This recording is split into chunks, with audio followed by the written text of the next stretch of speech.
하나님께서는 이스라엘에게 경고하시고 경고하시고 또 경고하시죠. 그러나 이스라엘은 그 경고를 귀담아 듣지 않습니다. 여러분, 우리 한번 생각해 보세요. 여러분, 경고한다고 말 잘 들어요? 어때요? 제 나이쯤 되면 다 고지혈증이 있다고 하더라고요. 고지혈증 있는 사람들은 뭐 지금 보니까 다 제 나이 있는 사람들 약 먹고 있는데 의사들이 뭐라고 하냐면 탄수화물 줄이세요 그러거든요. 제가 질문해 볼게요. 탄수화물 줄여요? 당뇨도 그래요. 당뇨 전 단계인 분들 굉장히 위험하잖아요.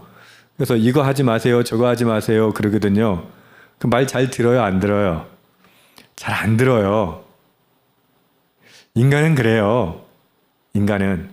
결국 이스라엘은 하나님의 경고를 그렇게 많이 들었음에도 불구하고 말씀대로 안 살아요. 그러다가 어떻게 됩니까? 결국 매를 맞아요. 그러니까 북이스라엘은 이미 뭐 722년에 망하고 기원전에 남유다가 이제 버티다가 1차 느부갓네살 왕에 의해서 포로로 끌려가고 이런 일들이 다 있었어요. 이제 남은 시간이라도 정신 차리고 말씀 들었으면 좋을 텐데 결국은 안 들어요. 그 말씀이 뭐였냐면요. 느부갓네살 왕을 통해서 포로로 끌려갈 때 어제 말씀이 그거죠. 여호야긴이 이제 끌려가요. 여호야긴은 젊은 왕이었고 어린 왕이었고 3개월밖에 통치 못하거든요. 끌고 가면서 시드기야를 왕 위에 세워요. 조건이 뭘까요? 말 잘 들어라. 그거죠. 다시 말해서 그 바벨론의 치하에서 말 잘 들으면 그냥 살게 해줄게. 그런데 시드기야는요. 그것이 하나님의 경고라는 걸 깨닫지 못했어요. 하나님의 마지막 주시는 기회라는 걸 깨닫지 못했어요. 하나님은 오늘 말씀에 이렇게 이야기하세요. 12절 깨닫지 못하겠느냐? 깨닫지 못하겠느냐? 반역하는 족속에게 묻기를 너희가 이 비유를 깨닫지 못하겠느냐? 지금 이 비유는요. 아직 그 1차 포로로 끌려온 사람들, 2차 포로로 끌려온 사람들에게 하는 그 예언서예요. 선지서예요. 이게 에스겔이. 다시 말해서 예루살렘 아직 망했다 안 망했다? 아직 안 망한 상태입니다. 그런데 이 말씀을 하시는 거예요. 어제 말씀의 비유가 오늘 해설인데 독수리, 첫 번째 독수리가 누구였다고요? 바벨론 왕 느부갓네살이 와가지고 끌고 갔죠. 그게 이제 12절에 나오는 건데 바벨론 왕이 예루살렘에 이르러 왕과 고관을 사로잡아 바벨론 자기에게로 끌어가고 그 왕족 중에 하나를 택하여 언약을 세우고 언약입니다. 맹세하게 하고 그 땅에 능한 자를 옮겨갔나니 여호야긴을 끌고 가고 시드기야 세워서 왕으로 세우고 그리고는 언약을 세웠다라고 이야기해요.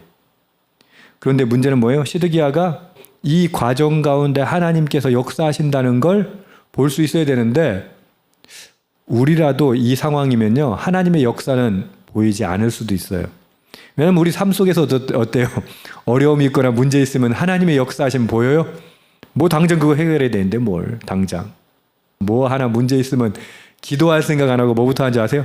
이거 어떻게 해결해야 되나부터 생각해요. 그러니까 시드기야를 우리가 비난할 수는 없어요. 우리도 그런 처지니까. 그런데 확실한 건 뭐예요? 하나님 뭐라고 말씀하세요? 어떠한 시련이든 고난이든 상황이든 어려움이든 문제든 하나님의 역사에서 벗어난 게 있다 없다? 단 하나도 없다. 그럼 이 모든 것을 주관하시는 분은 누구다? 하나님이다. 그러면 어떤 어려움이 있을 때, 시련이 있을 때, 문제가 있을 때 어떻게 해야 된다? 하나님을 바라봐야죠. 그 다음에 뭐 인간적인 방법을 쓰든 안 쓰든 그건 둘째 문제죠. 근데 하나님을 바라본다는 말은 무엇입니까? 하나님 왜 이런 시련을 주셨을까? 하나님 이 시련을 통해서 문제를 통해서 내게 말씀하시는 건 무엇일까? 내가 하나님 뜻대로 살아가기를 원하시는 바는 무엇일까를 깨달아야 되는 거죠. 근데 시드기야는 어땠다? 우리하고 똑같았어요. 그러니까 어떻게 해요? 난 봉신국 조약 약속했잖아요. 했는데도 불구하고 하나님이 그렇게 하신다는 건 생각도 못하는 거예요. 어떻게 하나님이 바벨론을 통해서 우리를 치실 수가 있어? 그럴 리는 없겠지. 이렇게 생각해 버린 거예요. 여러분, 지금으로 말하면 이제 미국과 뭐 러시아, 중국 이런 개념이잖아요. 이 고대 근동에서는. 그러니까 그런 거대한 나라들이 그 작은 약소국을 쳤으니까 어때요?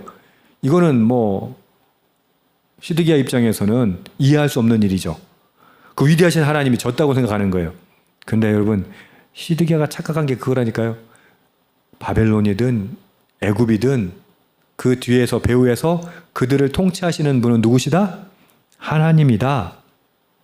자, 그러면 뒤에서 통치하시는 그 거대한 힘이 있다면 지금 바벨론에 붙어야 돼요? 애굽에 붙어야 돼요? 어제 말씀이 그거 아니에요. 우리나라가 중국에 붙어야 돼요? 미국에 붙어야 돼요? 답은 뭐라고요? 하나님한테 붙어야죠. 하나님한테 붙어 있어야죠. 근데 우리는 어떻게 해요? 그 앞에 눈에 보이는 거. 야, 이거 지금 미국이 친미해야 돼. 이 반중해야 돼. 그런 분도 계시고. 야, 반중했다면 우리 망해. 야, 중국은 우리 코앞에 있어. 이러는 거예요. 그럼 어떻게? 친중하고 반미해야 되고. 여러분, 그게 중요한 게 아니라 하나님을 바라볼 수 있어야 돼요. 하나님의 뜻이 무엇인가? 그러니까 뭐 나라 이야기하면 남의 일 같죠. 우리 삶에도 마찬가지예요. 시련이 닥치고 문제가 닥치면 어떻게 해요? 이것을 통해서 역사하시는 하나님을 볼 수 있어야 돼요. 시드기야는 어떻게 했다고요? 그게 15절이에요. 그가 사절을 애굽에 보내 말과 군대를 구함으로 바벨론 왕을 배반하였으니. 자, 이 거대한 역사의 흐름 뒤에는 누가 계신다? 하나님이 계신다. 바벨론을 통해서 심판하신 이가 누구다? 하나님이다. 그래서 아수르와 바벨론은 하나님의 몽둥이일 뿐이에요. 회초리일 뿐이에요. 그러니까 회초리한테 잘 보여야 돼요? 회초리를 붙들고 있는 그 사람한테 잘 보여야 돼요? 근데 왜 자꾸 회초리한테 잘 보이려고 하는 거예요? 하나님께 역사하시는 것, 하나님께서 역사하시는 것을 봐야 되는데 그걸 못 봐니까 어떻게 해요? 여기 지금 보시면 바벨론 왕을 배반해요. 애굽에게 사신을 보내는 거예요. 하나님 이렇게 말씀하세요. 야, 이렇게 배반했으면 형통하겠니? 이런 일을 행한 자가 피하겠니? 그 다음에 중요해요. 언약을 배반하고야 피하겠냐? 하나님이 16절에 굉장히 무서운 말씀하세요.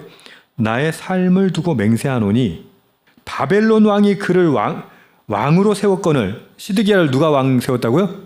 바벨론 왕이 세운 거예요. 그가 맹세를 저버리고 언약을 배반하였은즉. 지금 하나님 뭐라고 말씀하세요? 맹세 저버리고 언약을 배반했어. 하나님하고 약속 아닌데? 라고 시드기야는 생각했잖아요. 근데 이게 배후에 누가 계셨다고요? 하나님이 계신 거예요. 계약 파기 왜예요? 자기가 이득이 되는 대로 계약 파기하거든요. 세상의 계약이라는 게 참 종이 조각, 휴지 조각 같은 이유가 뭐예요? 지한테 불리하면 계약 파기해버리거든요. 하나님 그걸 절대 용서하지 않으세요.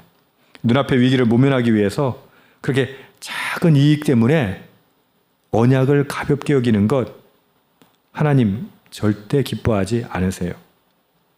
하나님은 언약의 하나님이라고 하잖아요. 그래서 약속의 하나님이에요. 하나님은요, 사람과 사람 간의 약속을 어기는 것도 절대 기뻐하지 않으세요. 왜? 하나님은 약속하시는 분이시니까. 하나님, 우리가 배반하고 우리가 그 약속을 다 깨뜨려도 하나님은 그 약속을 반드시 지키시는 분이세요. 우리 잘 알잖아요. 그 하나님 뭐라고 지금 말씀하셨다고요? 야, 언약을 배반하였는데, 맹세를 저버렸는데 심판을 피할 수 있겠니? 16절 후반절에 보면은 이렇게 나옵니다. 그 왕이 거주하는 곳 바벨론에서 왕과 함께 있다가 죽을 것이라. 우리는 이 결론을 알잖아요. 시드기야가 어떻게 죽었는가. 근데 예언이 이렇게 돼 있는 거예요. 결국 어떻게 해요? 왕과 함께 거주하는 곳이라는 말은 무슨 말이에요? 시드기야가 예루살렘에 있지 않고 끌려간다는 말이에요. 그리고 왕과 함께 있다가 죽을 것이다. 근데 왕과 함께 있는데 어떻게 왕과 함께 있어요? 눈이 뽑힌 채로. 그렇게 살다가 죽게 돼요. 17절. 대적이 토성을 쌓고 사다리를 세우고 많은 사람을 멸절하려 할 때 바로가 그 큰 군대와 많은 무리로 그 전쟁에 그를 도와주지 못하리라. 호브라라고, 바로 호브라라는 그 당시에 이제 시드기야 당시에 바로 왕이에요. 그가 그 시드기야의 요청에 의해서 군대가 오긴 와요. 오긴 오는데 시드기야를, 예루살렘을 보호하지는 못해요. 하나님의 말씀대로, 약속대로, 계획대로 다 이루어지는 거예요. 결국 우리는 삶은 어때야 합니까? 하나님의 약속, 하나님의 계획, 그것을 바라보고 살아야 돼요. 우리는 좀 뭐 좀 잘 되면 그렇게 교만하잖아요. 또 뭐가 안 되면 어떻게 해요? 절망하고 원망하죠. 중요한 것은 무엇입니까? 나의 생각과 나의 뜻이 아니라 어떠한 상황에 있든지 어떠한 문제를 당하든 어떠한 환경에 있든지 하나님께서 계획하시고 일하신다는 것, 그것을 믿는 거예요. 결국 뭡니까? 하나님의 뜻에 순종하는 것, 그것이 우리가 살 길이라고 하는 것이죠. 19절도 똑같이 18절 다 똑같이 얘기 말씀하시는데 언약을 배반하고 언약을 업신여기고 19절에도요. 내 맹세를 업신여기고 내 언약을 배반하였은즉 하나님 결국은 어떻게 하세요? 시드기야의 계획을 무너뜨리고 마지막 남았던 기회조차도 시드기야는 잃어버려요. 그리고 예루살렘은 철저하게 파괴됩니다. 성전은 무너집니다. 여러분, 하나님이 전능하시다는 거 믿으십니까? 그 전능하신 하나님이 나의 삶 가운데 이 상황 모르실까요? 아십니다. 그런지 전능하신 하나님을 믿는다는 말은 무슨 말이에요? 내가 처해 있는 모든 상황 가운데 하나님을 신뢰하고 낙심하지 않은 채 그렇게 하나님의 인도하심을 따라 살겠습니다. 결심하고 다짐하고 살아가는 거예요. 문제가 있을 때 하나님 바라보십시오. 먼저 기도하십시오. 시드기야처럼 세상적인 방법, 자신의 판단을 믿지 마십시오. 하나님의 역사하심을 믿고 바라보고 기도하고 간구하고 하나님의 뜻을 알아내어서 그 주님의 뜻 이뤄내는 삶, 저와 여러분 살아내기를 축복합니다. 아멘.